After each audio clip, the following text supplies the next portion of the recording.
안녕하세요. 리프노동법률사무소 오지슬 노무사입니다. 오늘은 외근이 많은 업종에서 외근직 근로시간 관리를 할 때 효율적으로 관리하는 방법을 알려드리려고 해요. 왜냐면 사무직 같은 경우에는 저희 사업장에 출근하시는 시간, 퇴근하시는 시간이 있잖아요. 그리고 저희가 이분이 출근했는지 퇴근했는지 눈으로 확인도 가능하고요. 그리고 요즘에는 지문 등의 방식으로 전자적 근태 관리도 많이 하시잖아요. 그런데 이제 외근직 같은 경우에는 출근을 곧바로 외근지로 하시는 경우도 있고, 외근지에서 사업장을 안 찍고 바로 그냥 집으로 퇴근하시는 경우도 많죠. 이럴 때 저희가 근로시간을 눈으로 보고 있는 게 아닌데 어떻게 관리해야 할까 했을 때 간주근로시간제라는 게 있어요. 그래서 오늘은 사업장 밖 간주근로시간제에 대해서 설명을 드리려고 합니다. 그래서 이 사업장 밖 간주근로시간제는 근로자가 사업장 밖에서 근무하고 사용자가 근로시간을 실제로 산정하기 어려운 경우에 미리 정해둔 시간만큼 근로한 것으로 보자, 간주하자 하는 제도예요. 그래서 이제 고용노동부 가이드에서는 사업장 밖 간주근로시간제는 근로시간 산정이 어려운 영업직, AS 업무, 출장 업무, 택시 운송업 등의 도입이 용이하다라고 이제 말하고 있습니다.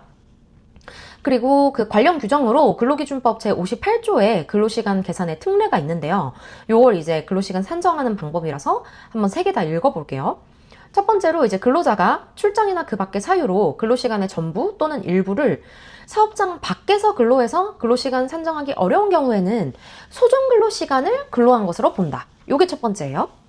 두 번째로 다만 그 업무를 수행하기 위해서 통상적으로 소정 근로시간을 초과해서 근로할 필요가 있는 경우에는 그 업무의 수행에 필요한 통상적으로 필요한 시간을 근로한 것으로 본다가 두 번째고요. 세 번째로 제1항 단서에도 불구하고 그 업무에 관해서 근로자 대표와의 서면 합의를 한 경우에는 그 합의에서 정하는 시간을 그 업무 수행에 통상적으로 필요한 시간으로 본다. 이렇게 산정 방법이 3가지입니다. 그래서 첫 번째로 소정 근로시간으로 보는 경우라면 이제 법정 근로시간이 저희가 1일 8시간, 주 40시간이잖아요. 그래서 대부분 월급제 근로자분들이 1일 8시간 근로를 하고 계시죠. 그래서 이 소정 근로시간으로 저희가 약속을 하는 거예요. 우리는 외근하면 한 8시간 걸리니까 그냥 소정 근로시간 다 한 걸로 그렇게 보자. 이렇게 약속하는 거예요. 두 번째는 이제 업무 수행에 통상 필요한 시간. 예를 들어서 소정 근로시간 8시간만 하기에는 이 업무가 8시간 만에 끝나는 업무가 아닌 거예요. 막 하루에 10시간씩 걸려요. 그러면 우리가 8시간으로 소정 근로시간으로 땡치지 말고 10시간 해서 2시간 오바된 이 연장 근로분에 대해서는 연장 근로수당을 줄게 해서 우리는 하루에 몇 시간이 걸리든 실제로 만약에 11시간 걸렸더라도 10시간으로 보고 9시간 걸렸더라도 그냥 10시간으로 보고 이렇게 보자는 거예요. 그래서 10시간으로 약속을 해버리는 겁니다. 통상 걸리는 평균적인 시간으로. 그리고 세 번째는 이제 노사가 요걸 서면 합의를 하는 거예요. 두 번째는 통상적으로 걸리는 시간을 우리가 평균을 내서 한번 생각을 해봤다면 노사 합의는 저희가 그냥 약속을 해버리는 거죠. 몇 시간으로. 네. 그래서 9시간으로 만약에 약속을 했다고 하면 8시간 오반 1시간에 대해서는 연장근로수당을 줘야 하고요. 그래서 그 서면 합의에서 정한 시간을 우리는 근로한 시간으로 간주하자입니다. 그래서 여기까지는 어려운 내용 없으셨죠? 네. 혹시 어려운 내용 있으시면 네, 댓글 주시면 제가 답변 드리도록 하겠습니다.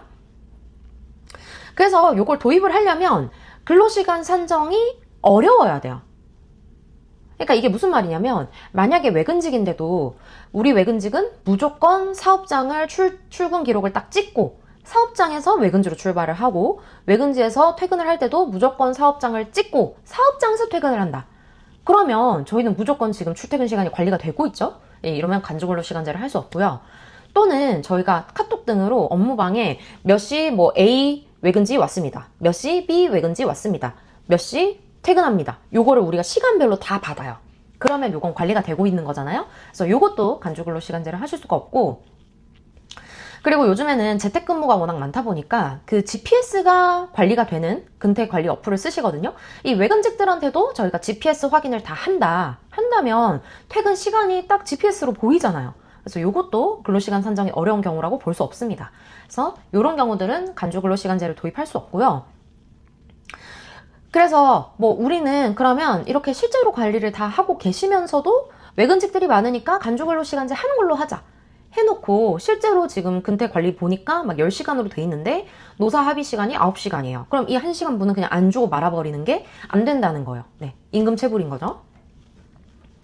그리고 근로기준법 제58조에 따라서 근로시간 계산의 특례를 인정하는 이런 경우에는 이건 근로시간 산정에 관련된 부분이에요. 그러니까 근로시간을 저희가 명확하게 몇 시부터 몇 시까지를 근로시간으로 할까, 요게 산정이 어려워서 이 간주근로시간제를 쓰는 거기 때문에 1일 8시간을 오버한 연장근로, 그리고 밤 22시부터 새벽 6시까지의 야간근로, 그리고 공휴일날 빨간날 일하는 휴일근로, 이런 것들은 당연히 저희가 산정과 관련 없이 눈으로 보여지는 거잖아요. 빨간날 일했네, 네, 야간근로에 일했네, 그리고 8시간이 넘었네는 저희가 합의한 시간이 8시간이 딱 넘죠.